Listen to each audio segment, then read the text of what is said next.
Et puis le stylo. Le stylo. C'est ce que beaucoup, j'ai regardé autour de moi, on a beaucoup de formateurs qui déconseillent cet outil-là. À cause de ça. Évidemment, quand tu es stressé, tu fais que ça tout le temps. Donc c'est chiant. Et en fait, tu n'écoutes rien d'autre. C'est pénible, hein. Pour le son, c'est très bien. Clairement, cet outil va vous servir de doudou, va vous servir de paratonnerre, vous allez mettre votre tension là-dedans. C'est pour ça, Eric, que le stylo, il peut te servir.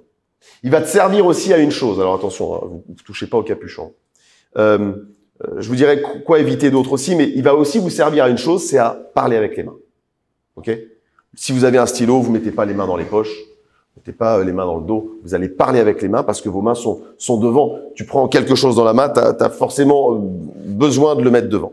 Ça peut être un stylo, une télécommande, ça peut être, peut-être pas la bouteille d'eau ou l'ordinateur, mais en tout cas voilà, ça peut être un objet qui va vous aider à dompter votre trac, à mettre ce trac dans ce stylo. Ok ? Donc pensez-y.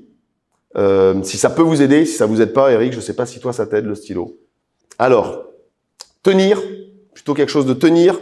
On évitera le gobelet qui fait du bruit aussi. On évitera les choses qui font du bruit.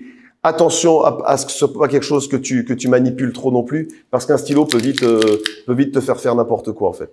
Donc voilà, certains s'accrochent aussi au stylo comme Bernadette Chirac à son sac à main. Donc faites attention à ça. Le stylo finalement peut être un piège si tu t'en sers mal. Donc il faut pas que ça soit un objet d'amusement finalement, parce qu'il est là pour nous rassurer.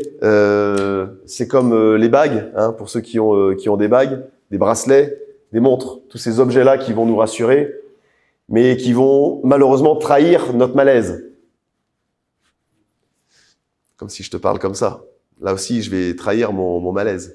Quand tu commences à te gratter, à te toucher, à te caresser. Je sais pas, des fois, t'as envie, hein, t'es tellement rassurant on n'est pas bien là comme ça, on est vulnérable et on se dit voilà, c'est spécial. Donc déliez les mains, prenez un stylo, ça, et pour dompter votre trac, vous le tenez bien fort. Vous avez fait du cross aussi au collège certainement.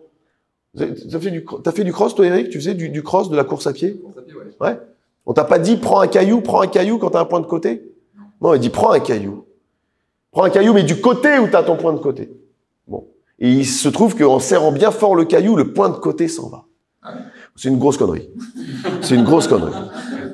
C'est juste que ton esprit est centré sur le caillou que tu tiens et tu penses plus à ton point de côté. Donc c'est une grosse connerie. Donc c'est exactement la même chose. Si ça ne te sert pas, ne mettez pas tout votre trac dans ce stylo-là. C'est qu'un doudou, d'accord? Je préférais respirer, moi. Oui, voilà, respire quand même, c'est mieux. Respire, c'est mieux. La respiration ventrale, on va en faire ensemble. Je vous invite à vous lever, tiens.